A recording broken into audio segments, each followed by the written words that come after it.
Thank you all for joining us today. I have a quick question. How many people know who this dude is? Show of hands. Okay. Are you familiar with the show where people can't deal with their dog and they call Mr. Milan to come out and basically go into their kennel or their house or their whatever and fix their dog? How many people feel like that at work? People are like, come fix my computer, pet it, make it okay. And a lot of that just has to do with the fact that people haven't learned, just like with the dog whisperer, people haven't learned how to deal with their tech, and a lot of that is just a learning experience. So one of the things that we're hoping to cover today is to help give you strategies on how to get you away from being the dog whisperer or the tech whisperer, and more towards being a helpful colleague for your folks who you are there to help educate them on how to use their tech. So, my name is Rich Trouton. Everything up on that screen is true. I have been known to write things down occasionally. That's all you. And I'm Nikki Lewandowski. I work for Canisius High School in Buffalo, New York. I was originally hired when they decided to roll out a one-to-one program for their students, our students. And I was particularly good at writing documentation, but also running our help desk to try to kind of explain what our system resources were and the different features of the iPad to our kids. So I've been doing this ever since. When we talk to our users one-on-one in a help desk environment, we have an opportunity to ask follow-up questions and gauge how we present our information to them based on their experience level. When we're writing documentation, though, that's a bit more static. So we're writing it simultaneously for the user who wants the answer and not a word more, the user who isn't intimidated by hearing tech jargon and probably even likes learning about it, as well as even the folks who thought that strange contraption was a cup holder. Not only do our end users have different levels of familiarity with our documentation subject matter, but they also learn in different ways. So a person's learning style affects how information is absorbed, processed, comprehended, and retained. Education courses teach teachers to address learning styles differently in their lesson plans and try to present the information in many different ways so that students are more comfortable and the information is more accessible.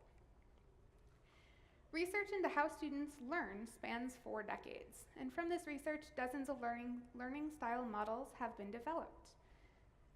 Some describe learning types with a continuum of descriptors, and others use a broad descriptor and have many different subtypes. The validity of some of these models is still being debated, and for anyone who would like to dig a little bit deeper, there is an article in the Education Psychology Journal that reviews a number of these different models and theories, and the link to that is on the screen. Today, however, we're going to focus on the visual, auditory, and kinesthetic learners.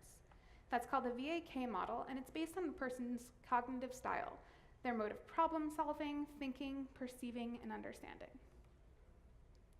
Visual learners retain information better if it's presented using graphs, charts, or diagrams. They're more likely to have a photographic memory. They might make flashcards to help them remember information, color code their notes, and color in itself can help trigger their memory. So when speaking to them, we may hear phrases like, "show me," or "I see what you mean."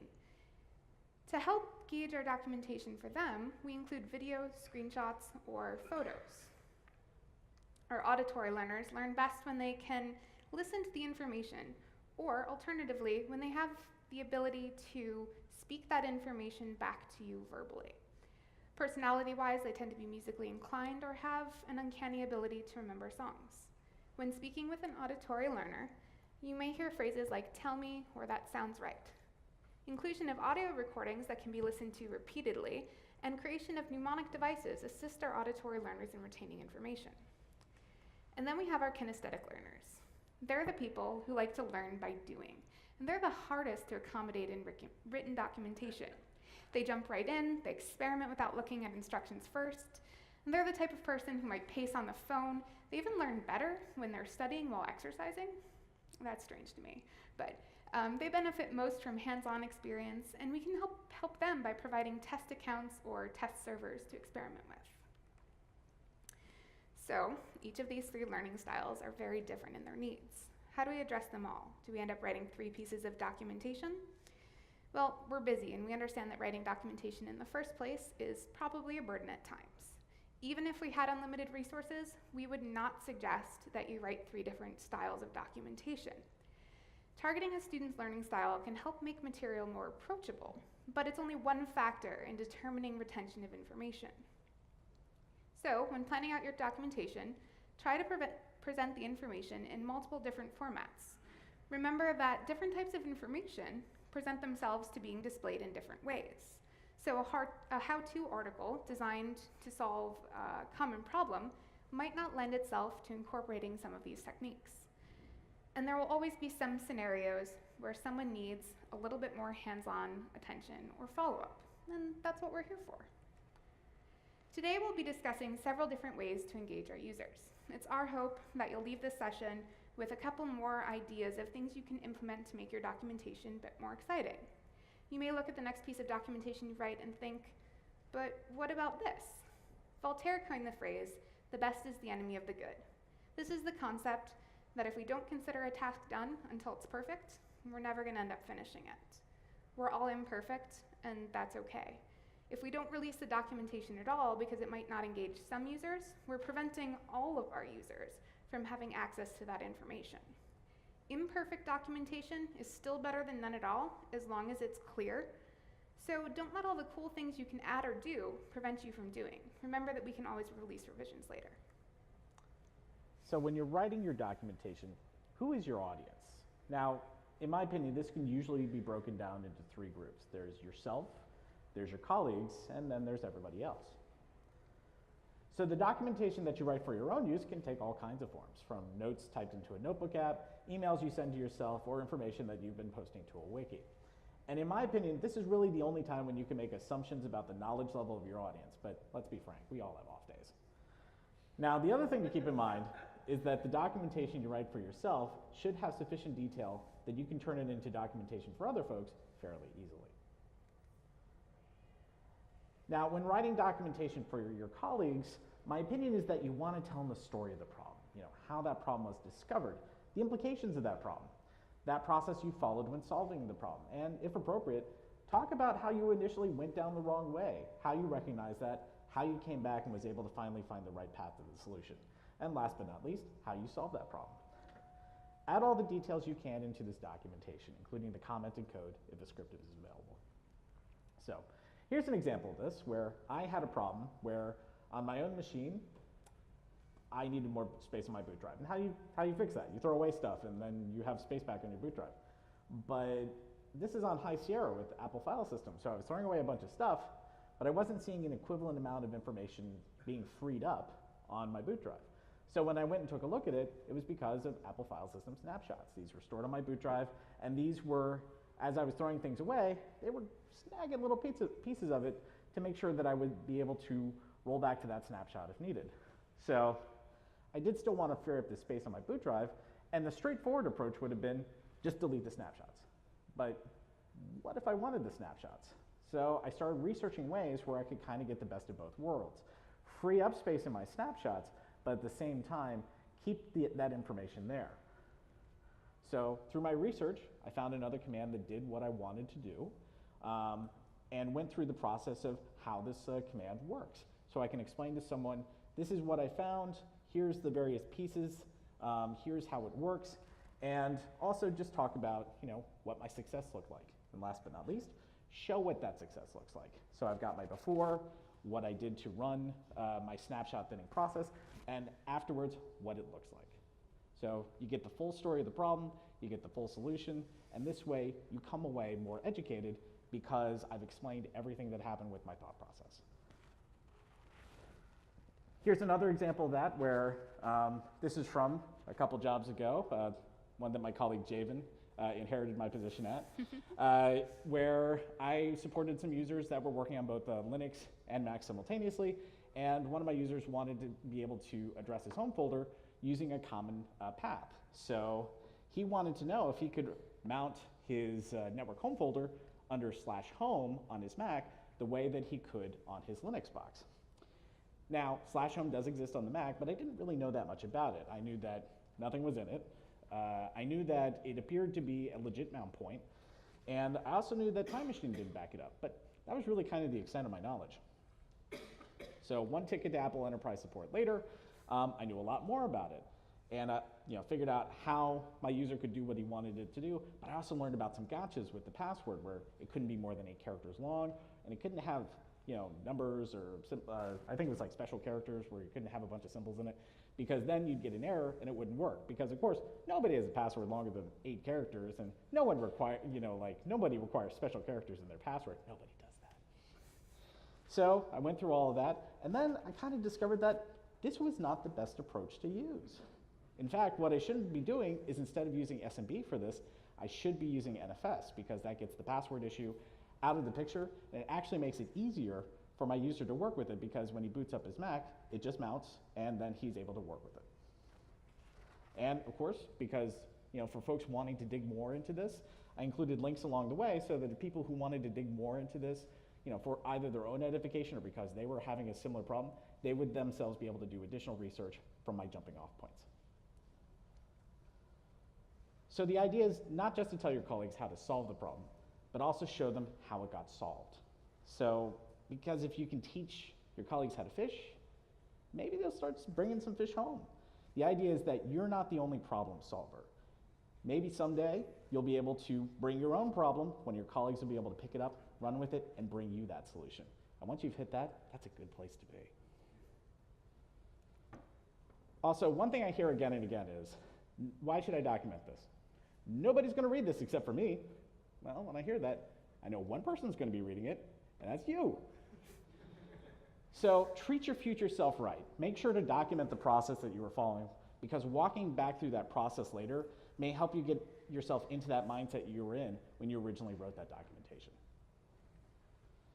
Now, when anyone is the audience, you may need to evaluate how familiar they are with the technology involved, because after all, telling someone who isn't really familiar with how a mouse works to right-click on something isn't going to give you the results you expect.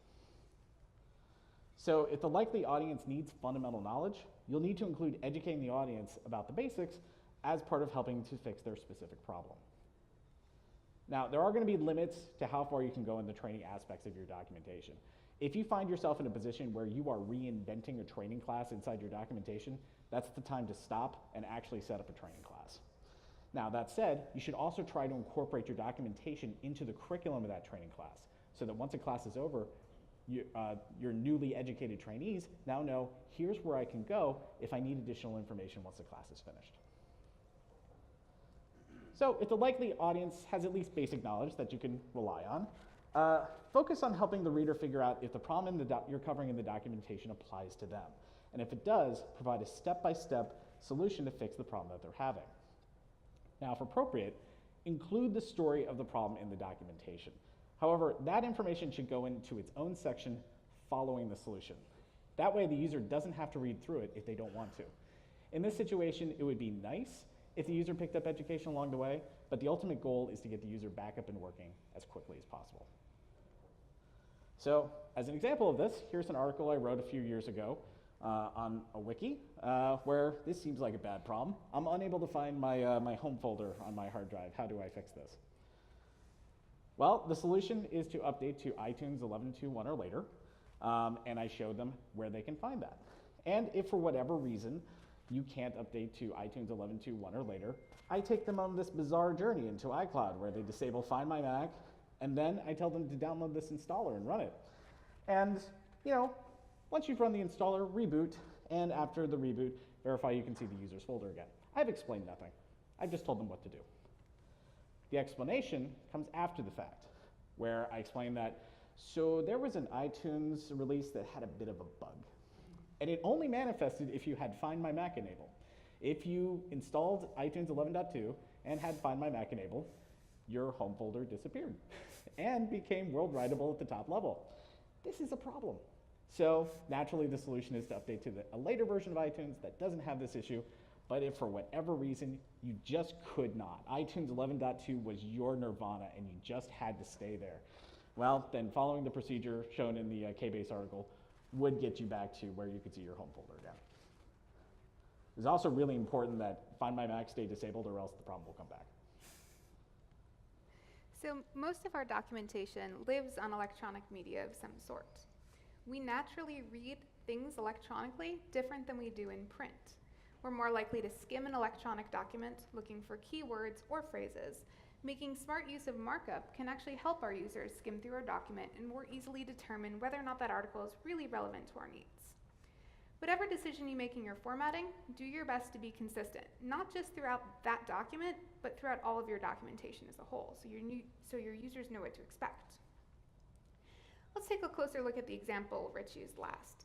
As we skim this document, we can quickly tell that it pertains to iTunes, Find My Mac, and the user folder, since he's bolded specifically these program titles, feature names, and file paths. This entire blurb is very important, but had he bolded every important part of it, the entire document would have been bolded and nothing would have effectively stood out. Perhaps to the chagrin of his high school English teacher, he avoids using extraneous transition phrases to keep the message clear and concise. Particularly when screenshots, videos, or other visual aids are not applicable, try to stick to shorter paragraphs. That way they're more easily skimmable for content. If you'd like to use color instead, that's okay. Try avoid using blue and purple, since we've kind of trained our brains to recognize these as hyperlinks. Also, keep in mind that some people are colorblind. The National Eye Institute estimates that 8% of men are colorblind. So the tweet on screen was helpfully shared in the PSU speakers channel, encouraging speakers to take a look at their slide decks and whether or not they would be accessible by people who are colorblind. The app referenced Color Oracle applies a full screen color filter, showing you in real time what your screen would look like if you were colorblind. The link on screen also has more detailed information for specifically designing informational graphics for impaired readers. And also, don't rely on text alone in your documentation. In many cases, including visual aids will help make that last connection needed to really understand an issue. So these aids can take many forms, including animated image files, movies, or streaming media. Full disclosure, I'm about to discuss animated GIFs. I realize some people pronounce that GIF. For the purposes of this talk, I will stick with GIF. Please do not get angry with me. So, animated image files, which are usually in GIF or PNG format, are great for embedding in online documentation because all modern browsers can display them. So an excellent guide for using animated images in documentation, with a focus on using animated GIFs, is available via the link on the screen. To go back a bit, we had discussed using animated images as a way to easily embed multimedia into a web browser. So animated images in either GIF or PNG format will work with all modern browsers, and they need fewer resources than embedding a movie. Now that said, you can also convert movie files into animated images pretty easily. For example, here's a movie I made of Outlook 2011 displaying the pinwheel of patience. So I was able to use an app to then convert that movie into an animated GIF. So we'll be talking more about conversion tools in a bit, but here's how the process looked in this case, where I've launched my app, I've got my movie selected. In this case, it's going through the movie and it's scanning frame by frame to see if everything looks right. And if I think it does, let's go ahead and load it. Then extracts those frames for later processing into an animated GIF file. Then I have the options of how big do I want it, how many frames per second do I want it, basically how janky do I want this to look. Once I have my jankiness settings enabled, then I can go ahead and say, okay, let's go ahead and save it. I'm going to save it as Outlook 2011 pinwheel.gif. And where should I say? Put it on the desktop. That works. All right. Save successfully. Woohoo! All right, let's take a look at it. And there it is, ready to go. So there's a number of apps that you can use to create animated image files from movies. So in the demo, I was using an App Store app called PicGIF, but the folks behind Jiffy.com also have an App Store app called Jiffy Capture that you can use to capture up to 30 seconds of a movie into a GIF. And if neither of those work for you, there's also sites where you can upload your movie and receive back an animated image. And you're going to have less fine-grained editing tools, but in this case, it's nice and easy. Basically upload bacon, get bacon back. Now, one downside to using animated images is that you'll likely lose some image resolution. This is the jankiness that I was speaking about earlier. So instead of converting an animated image, it may make sense to just embed that movie instead. So in this case, you're able to show everything at the same resolution that you use when creating the movie. And you also have the option of resizing that embedded movie or even taking it full screen. So in this case, as part of my documentation, I want to show what it looks like when someone signed into Office 365 and then they decide to go and launch a Microsoft app on iOS. So show the whole process, and that way someone who's never done it before can at least have that little heads up, this is what it should look like. Now, animated images and videos both have their strengths and weaknesses. Animated images are generally smaller in size and they use less bandwidth, but they can't be paused and they're the size they are. They can't be made larger. Videos may need more bandwidth and more storage, but you can pause a video. And like I said earlier, you can also take it full screen. Streaming media can be a good compromise between the two because you don't have the associated cost of having the video content stored on your own server, and you can also take advantage of the fact that now you're using a high availability cloud service to make sure that that video is always available. As an example of that, WordPress has nice options for embedding YouTube videos into posts. So I took advantage of that as part of writing a post for my own blog, where I built a couple of movies, uploaded them to YouTube, and then just was able to embed them straight into my post. So wikis and blogs are easily searchable, and that enables users to help themselves. But having documentation in a more portable format can be advantageous. Our teachers, for example, like to take home a piece of documentation that they can reference and kind of review the training classes that we've given them. These training classes tend to be at the very end of the year, so they take their class, they leave, we don't see them again until September. And some of our teachers, there's still one of them, who doesn't have Wi-Fi at home. So I need to make sure that that documentation, including any movies or video files or GIFs, are accessible to them. Usually I'll start with a Word document because it's easily editable, and if I need to rework it into a wiki page or another type of tutorial, all of my embedded resources are easily able to be extracted. In consideration of my iOS users, however, I'll export the Word document into a PDF before deploying it. PDFs reduce the file size, are viewable on all devices, and will retain my fonts and formatting. If I have a large number of separate PDF files, I can actually use iBooks, or I can actually create an iBook for all of that common documentation to reside. At the time the user downloads that iBook, it downloads all of those video files and other resources. So if I have a user leaving my corporate network or going somewhere where there's not going to be any internet whatsoever, then I don't have to worry about whether or not they're going to be able to access the full amount of resources that I've developed for them. iBooks also allows us to use widgets like charts, galleries, and interactive images to help engage our users.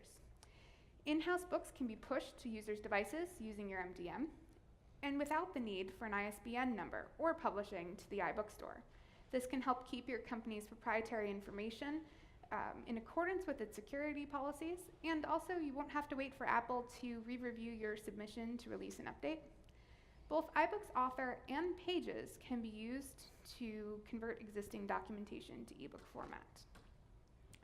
Ebook creation in Pages was drastically improved recently. In March, Apple included the ability to export flowing EPUB 3 files. Let's see what that looks like now. We'll start with a document that I created, just a simple FAQ in Word, and open it into Pages. Once it's opened, I'm going to want to check it for formatting just to make sure nothing happened during the conversion process. And I'll see that Pages actually alerted me to the fact that some of my fonts are missing. I can choose to ignore it or replace the fonts as I am here. And then once I'm happy with that, I'm ready to export it to my EPUB format. Here, I'm going to change the title and the author so that when it appears on the iBook shelf, my user can recognize it and include an image as well. Now I have to select a layout. I need to choose whether it's going to be fixed or reflowable. A fixed layout, when resized, will just zoom in and maintain the placement of resources and all of its formatting. Users are going to have to scroll around the page to see everything, very similar to kind of if you blew up an image. But in a reflowable format, when I resize it, all of those images could be skewed onto very different pages, and I'm going to lose some amount of that contextual formatting. What's right for you kind of depends upon what's your preference, what you're trying to get at, and exactly how many images you're using. In this example, we're going to select a reflowable format and just see what that looks like. So once that's exported and I choose where to export it, we'll go ahead and open that into iBooks.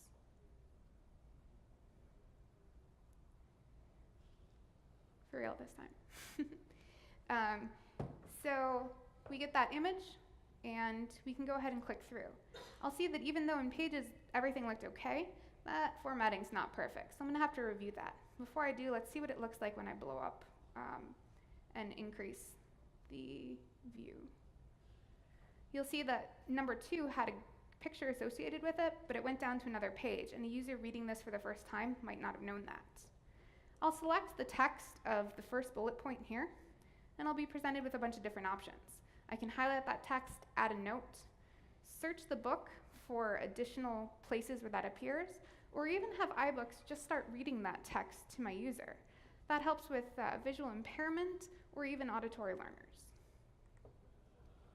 I have a lot of users that are intimidated by a bunch of steps. Even if they're very simple, if they look at a document and there's a lot of pages to it or a lot of numbers of steps, they get a little scared.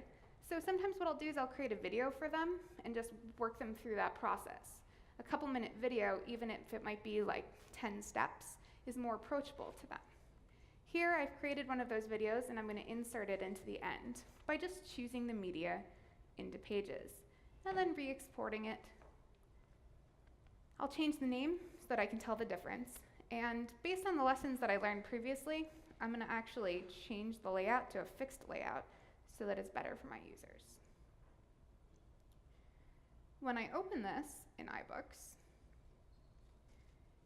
I'll go straight to that video, and I can open it there, or I can open it in full screen mode still as well. iOS functionality is very similar, so they can open this on their iPads too. Now let's take a look at accomplishing this same task in iBooks Author. iBooks Author has a bunch of different templates and themes that will allow you to consistently format. We can use the Insert Chapters function to take a Pages document or Word document and just insert that content straight into iBooks Author. When we insert it, if there's any problems with fonts, it's going to alert us, much like Pages, and we can choose what to do with it. And then we can take a look at how that looks. I love how this looks. It's so much better. A little bit cleaner. Everything's presented to my users, and it looks pretty good. So I'm going to go over to the book title and get it ready to export. I can change the title and the author, and I can also go in and select that image so that my users, when they're looking at their iBooks store, they can tell that it's a book that I've written for them. iBooks Author also allows us to create a new project from an EPUB file. After we select our theme here, we're going to convert that into an iBooks Author file where we could put in widgets and the like. The problem here is that not all of the formatting is retained within that theme. So personally, I'd rather just use the Word document that I started with. In addition to a more professional looking formatting, iBooks Author allows for the insertion of various widgets. Let's take a look at a few of those. So that same video that was very important to me, let's see what it looks like to insert that here. Go ahead and select the video, and we're given this little frame for it. We can select a title so that it calls out exactly what that video is going to be of. Choose to put in a description. In this case, I won't. And to put in that video, I just click and drag and let iBooks Author do the conversion. I can then adjust the formatting however I want it. There's also the gallery widget, which is another way to present my screenshots. So here I'm going to move it where I'd like it to be, and then I'm going to select the images that I want to include in this gallery. Now the order that I put them in here is going to be the order that they display, so I'll want to be careful to insert them in step-by-step order. If I don't, I can always change it around.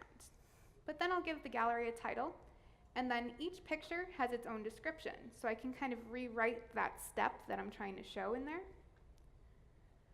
Lastly, I sometimes like to use the review quiz to give people a quick sense of whether or not they retained the information, or if maybe they have to go back and read that chapter one more time. So I can type a question here and select any number of answers. This is a very simple one, so I'm just going to use 2. But we can make it any number of answers, and I can change which is the right answer if I were to have clicked the button to the left.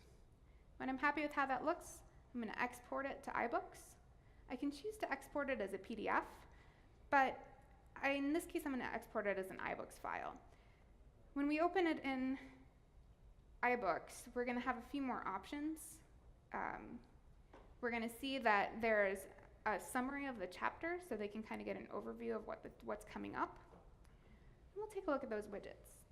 The video plays within that frame, or it plays in full screen mode for users as well. And the gallery works very similarly. So I can click through the photos here, just kind of see them step by step without any extraneous information. I can also open them in full screen mode. The thing that I don't like about full screen mode here is that the text, the description, is still very small on the bottom, but it lets you zoom in on the picture in case somebody with visual impairment needs it a little bit bigger. And lastly, of course, I can take that quiz, and I really hope I get the right answer. There we go. Both pages in iBooks Author have similar basic functionality, but each of them has its advantages. If you and another colleague are creating resources for the book at the same time, Pages might be best for you since it supports simultaneous collaboration.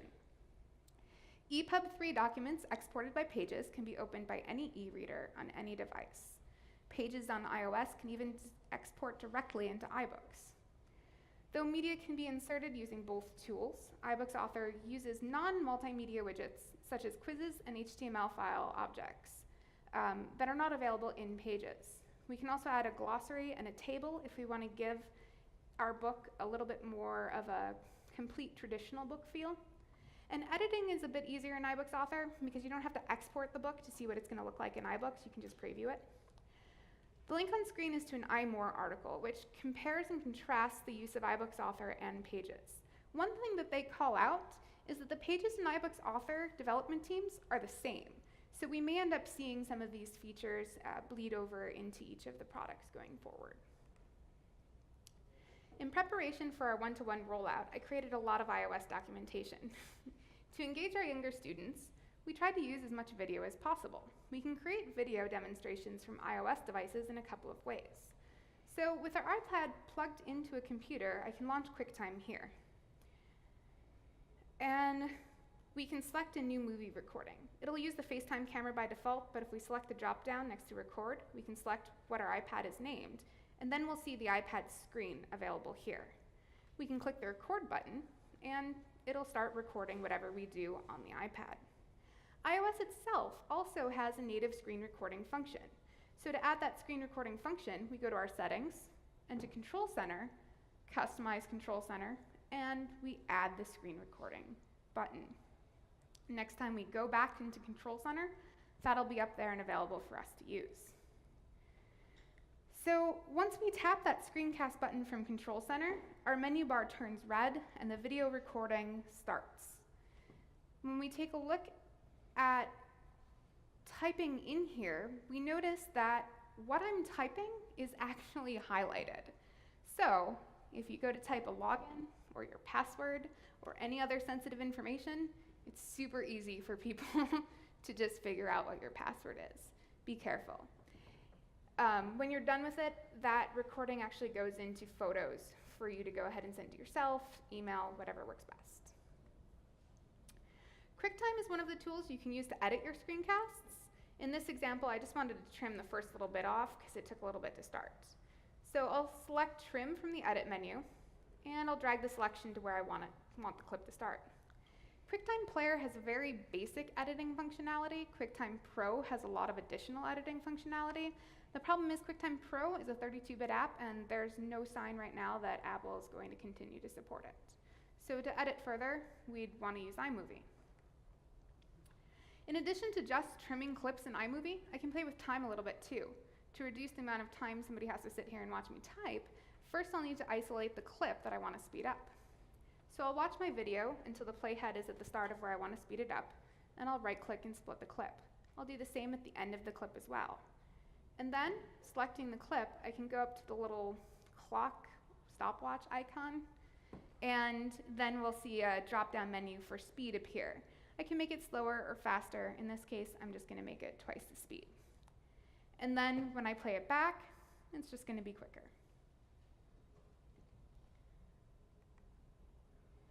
So the other thing I can do is narrate my video through titles. When I drop in a title, I have the ability to write exactly what I'm trying to show there in the description, and it'll appear in the video. When I go to play this one, however, I notice that it's on the screen well past when I move on to the next step, and that can be pretty confusing. So to fix it, I just click and drag that title, make it a little bit shorter, and then I can always add in an additional title after there to describe the next step. And that title's added in very much the same way. Then when I play it, it gives a much better narration of what I'm doing to users. I realized while watching my video that there's a bunch of different log types that my users will experience. So I want to call that out to them, but I clicked past that really quickly. Rather than re-record the video, I'll use iMovie to insert a freeze frame. So I find where I want to put that freeze frame in, and then I can actually go up to the Modify menu and select Add Freeze Frame. During that time period that's highlighted, it will just stay on that particular frame of the movie, and I can click and drag to make that larger or a much shorter period of time. In this case, I probably don't need it as long as I did. Now, another way to grab attention and to entertain is to adopt a mascot or a Spokesemoji. Question, how many people have ever heard the term Spokesemoji before? All right, new knowledge. So these can be used as part of your documentation as well as your digital signage or your social media. So in my own shop, to aid us with our social media efforts and to liven up our documentation, my shop has a Spokesemoji named Hana Fiori. Named for SAP's HANA and Fiori platforms, Hana Fiori shows up in many official Mac and SAP communications. But where did Hana come from? Well, my team has a thing for Bitmojis, and these are emojis that you create from a picture of yourself. So, for example, here's a Bitmoji of myself in a Hana-style pose. And since we were having fun with them, we decided to see if using a Bitmoji character as part of our documentation and communication would be both entertaining and useful. Hana was born. And so far, she's doing a great job on both counts. Hana helps keep us fun and is also able to help us grab the attention of our colleagues when we really want it. She even has her own Twitter feed. Why did we go to the length of setting up a Twitter feed for Hana? Well, it helps create the perception that Hana is a member of our team and she's also a person in her own right. I mean, after all, her views are her own. Another way to engage your users is through digital signage. So when it comes to digital signage, assume a few things. One, you need to entertain people as well as inform them. And the second, you can grab people's attention, you can't keep it. So as part of that, try to use as few words as possible, and remember that human beings' attention is most easily grabbed by moving objects. And also, use link shortening in your digital signage wherever possible. You'll save on space, and people are far more likely to remember a short link. So for example, let's look at this ad for upgrading to High Sierra. I mean, it's short and it's to the point, but it's kind of meh. It's not going to grab anyone's attention. So let's bring it into Keynote. Let's add some excitement to it by adding a couple of transitions. So I'm going to select the various elements in this particular ad. I'm just going to add a transition to each of them. All right, so I've got some transitions added. Let's take a look at how this looks when it's all put together.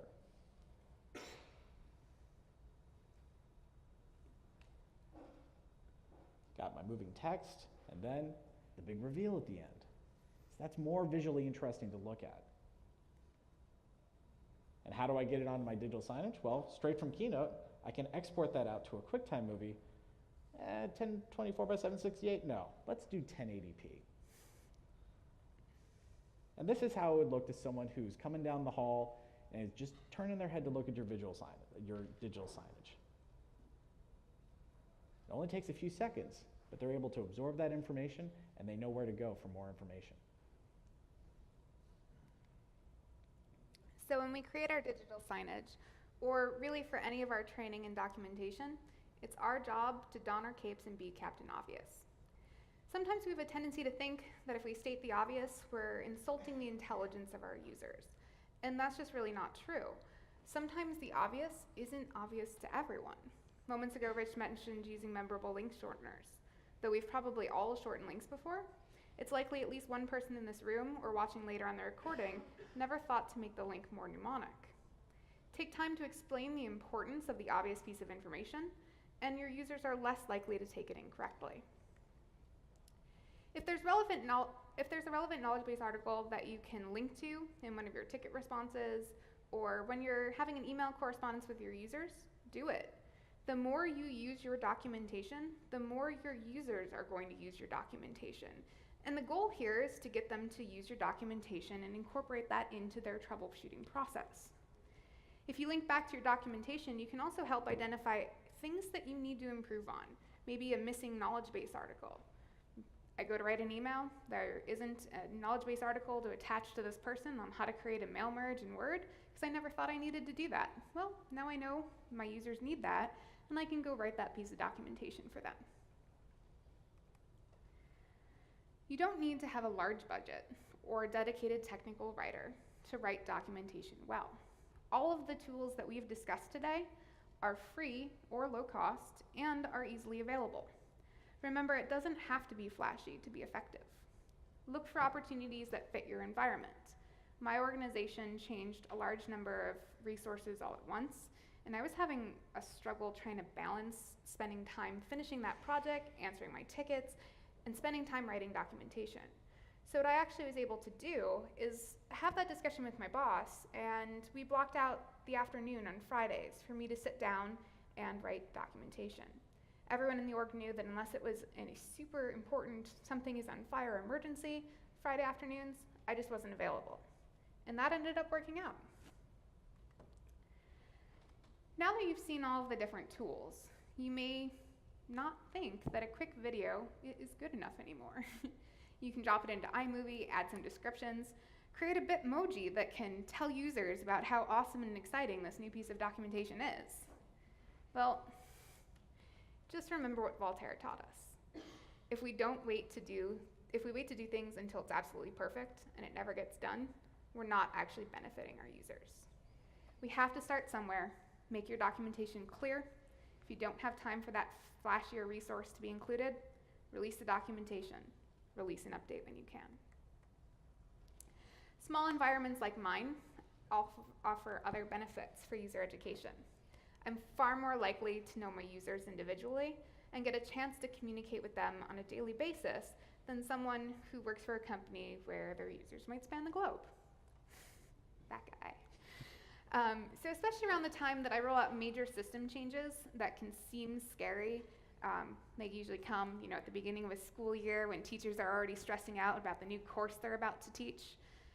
We host lunch and learns and invite our users to come up to our offices, sit down, and have those discussions in a conversation and in an environment that fits them. These types of interactions are valuable to me because they detail where my documentation might be unclear, where I might need to throw in an additional resource, or where perhaps I just need to schedule a training class to offer to everybody. Also, don't be that guy. Don't make your end users seem like aliens. Know your users. Aliens made my mic cut out. Aliens. Yes. Know your users. What works for me, what works for Rich, what works in our environments may not work for you. So know what's available out there and use what's best for you. And with that, we would like to open the floor for questions. We also have our slides linked via the top of the screen.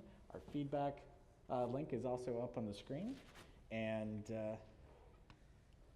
let's get the floor going. Also, because we do believe in bribing our audience, we do have candy, which I would like to now take and pass amongst the audience. Got it? All right. That's right, dinner and a show. We want it to go away.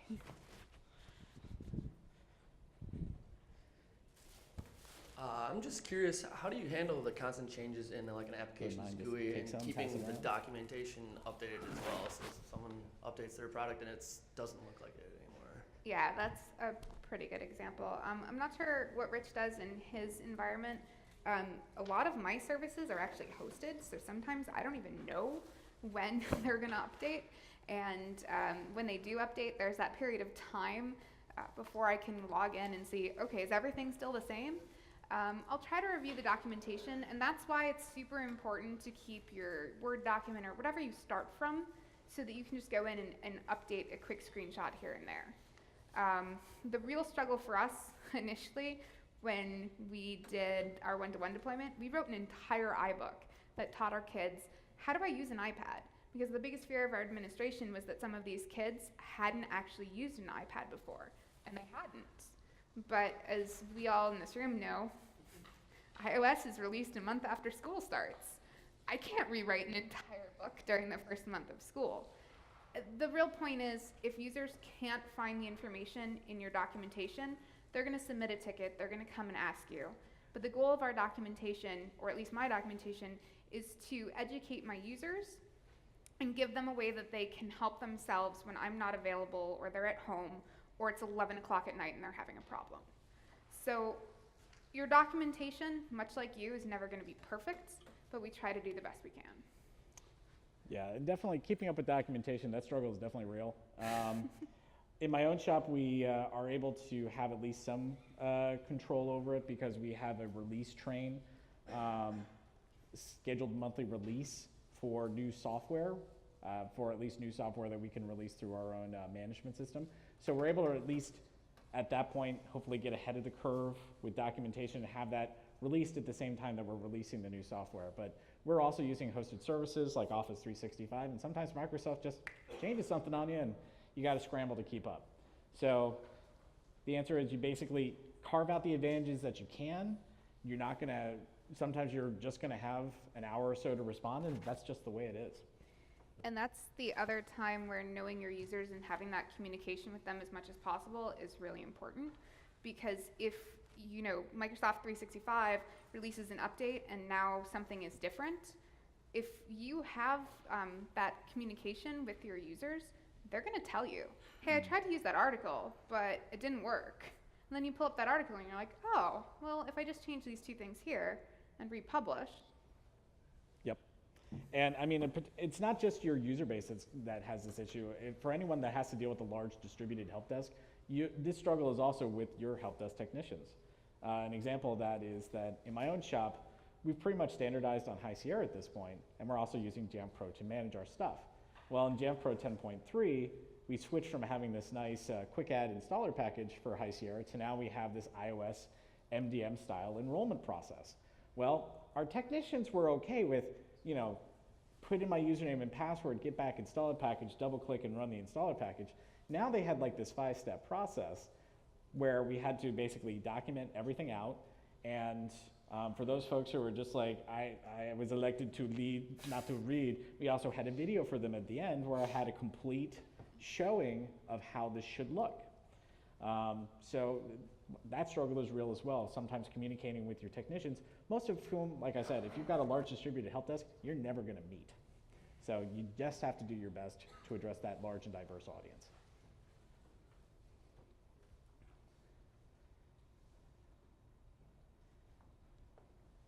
Thank you. I was wondering if you had any advice for times where you're documenting for both Mac and Windows. So I don't know how homogeneous your environments are, but you know, I'm at the UCLA library and we have mostly PCs, and so we have people doing documentation for that, and we don't really coordinate that with the Mac documentation. And so as far as being consistent, that's kind of a struggle. So I was wondering if you had any thoughts on that. That can definitely be a struggle, especially when you have two separate teams managing it. One thing I can suggest is, you know, if you have folks, you know, writing your documentation on the Mac side, coordinate with your folks on the Windows side who are writing that documentation. I have an example of how you could do it. Let's see if I can find 1 second. My environment's much smaller, so I don't really have the, I don't really support Windows at all. We have 1 Windows machine left in our entire building, and I'm very proud of that. But what we do have is Mac and iOS, so our teachers will use both resources. And if I can put them in the same repository and just say, here's the problem, click here for your Mac, click here for your iOS. That gives them the ability to select what they need. So one thing you could do is, especially if you have one place that you've kind of trained your users to go for documentation, is if you've got something that's kind of common, like in this case I had an issue, at my own workplace, we had an issue where people needed to play Windows media files. Unfortunately, Flip for Mac discontinued their free software for that on the Mac, so we started encouraging people to go more towards MP4s. And to do that, we encouraged them to use Handbrake, which is available for both Mac and Windows. And so for our internal documentation, which I reproduced loosely on my blog, I showed the step-by-step of how you would go through and convert an MP4 for both Windows and Mac, showing the same process, right down to the same movie, so that people would see, oh, okay, this is the steps, here's the commonalities, here's what's similar, here are the steps that are going to be different. And if you can do it side by side like that, people will be able to pick out, here's what applies to me, but at the same time, you're not really duplicating your effort because you've just got the one document. Does that help? All right. Put that link back up. Where did the mouse go? Ah, okay, there it is.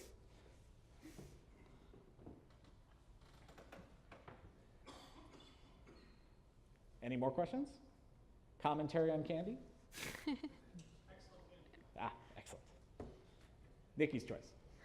I was going to say, for documentation, one feature that's helped me is our wiki has a feature to where every 6 months, the author of each article will get an email saying it's time to review your article and to see if it's still current, to see if it's still needed at all. Mm-hmm. And it's a good tool to help clean up and stay current. Yeah, that's definitely useful to have that kind of bing, bing reminder. One other thing that, depending on how rapid your turnover is, you may also want to have those notifications kind of go to the head of the team, so that, in the event that, Joe wrote great documentation. Joe got hired away because he wrote great documentation. Someone else is now in Joe's job, not receiving those notifications. Just yes. One question. As you know, Apple has a big knowledge base, and sometimes you don't necessarily want to rewrite an article. Do you use just links from the website? I would say, yeah, I feel that's a legitimate approach where, provide enough context for your users so they can figure out why it's going to be valuable for them to go to this link. But, if you can avoid it, don't reinvent the wheel. We all have limited time. So perfect example, sometimes I need to have my users put their iPads into factory reset mode and restore their iPad that way. I will put up a description of the problem and the situations that would require them to use that, and then link to Apple's support article on how to actually do that.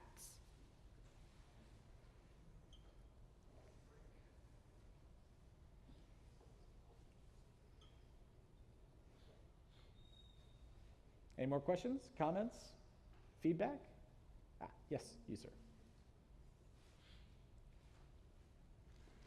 So you've created all this wonderful documentation, let's say 500 pages. You've come up with a format, and then you say, oh, I want to change the format.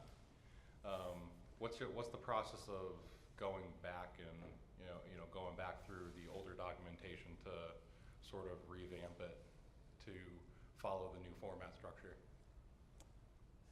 That is a good question. Have you done that? Have I done that? I have actually somewhat done that. And the answer I would say in that case, because what I'll do periodically is refresh my documentation with new screenshots, because of course, it doesn't make any sense to have that mountain lion screenshot hanging out if the documentation is still being used on High Sierra.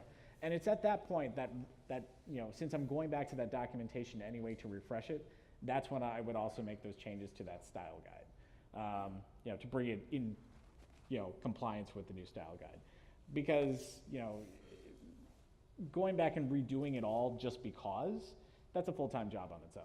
So I would recommend the gradual approach, unless you can hire somebody, in which case, hire somebody and have them just go do the whole thing. Or you have a situation like my organization who decided to move from using the wiki on Mac server to using an actual documentation repository, and I had to take and update all of those. That's why, honestly, no matter what I do, no matter what program or anything I'm putting it into, I start with a Word document and I keep that. Yeah. I don't know if anyone else does that. I don't know if you do that for what you put up on your internal resources, but even if it's going on my wiki, I want that Word document. Word's not going away. Word isn't going to be changed so substantially I can't get my resources and just copy paste the text. So I've been burned by having built out some really cool things in a wiki once and then told we're shutting that down, and now I just always start there. And that way, if I have it in there, find replace is a thing. Yeah, I tend to be a pack rat with my documentation. So Word documents, plain text documents, they're not large. You know, just hang on to them somewhere. You know, put them in that Dropbox folder that only seems to have things added to it and nothing ever gets taken out. You know, you probably won't run out of Dropbox space anytime soon, or Google Drive, or Box, or OneDrive, or whatever.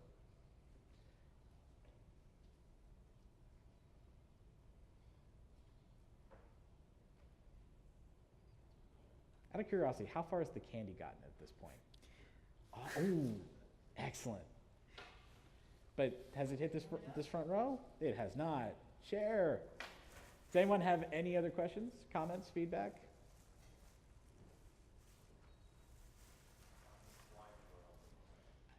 Sorry? Oh, the slide URL is not working? Oh, double check that. in just a We will moment. fix that. Yes. I will make it work. And we'll also have the slides uploaded for, you know, Penn State has requested that we upload our slides for distribution later. So the slides will be available either shortly after this talk or when Penn State distributes them. Yeah. There's a lot of videos in a slide, and slide deck, and it's pretty large. So About a gig in size. yeah, a little large. Lots of video. All right, I'll figure out what's going on. Awesome. I don't know if it unpublished when we made a last change. Find out. We will fix it. We will fix it. That will be a It will be fixed. Might not be fixed using this exact link, but we will fix it.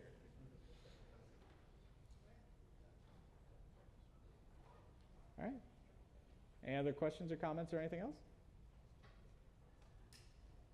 All right, then Thank you so please much. have the gift of your time back.